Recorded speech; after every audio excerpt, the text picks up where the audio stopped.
অনির্বাণ, আমাদের বাঙালির কাছে দীঘা মানে কাছাকাছি সমুদ্রটা তো ঘোরার জায়গা, পর্যটনের জায়গা, মজা করার জায়গা, কিন্তু সবার কাছে কি তাই?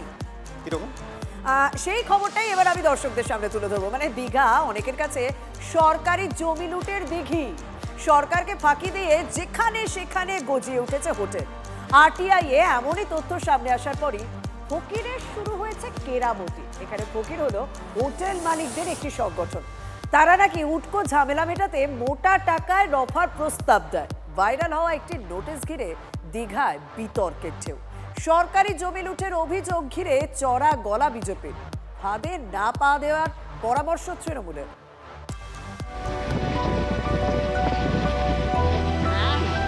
বাঙালির অন্যতম পছন্দের বেড়ানো স্পট, প্রায় সমুদ্র ঘেঁষে একটার পর একটা হোটেল রিসর্ট। অভিযোগ, সরকারি জমি দখল করে সৈকত নগরীতে গজিয়ে উঠেছে অসংখ্য নির্মাণ। সম্প্রতি একটি আরটিআই রিপোর্টে যে তথ্য সামনে এসেছে তাতে শোরগোল পড়েছে সাগর পাড়ে। ওল্ড দীঘার রাজবাড়ি কমপ্লেক্সের প্রায় 500 ডেসিমেল সরকারি জমি নিয়ে বিতর্ক। সূত্রের খবর, এই বিশাল জমির কোনো রেকর্ড বা ভূমিকরের রসিদ সরকারের কাছে নেই। সেখানে প্রায় 50টি হোটেল ব্যবসা করছে।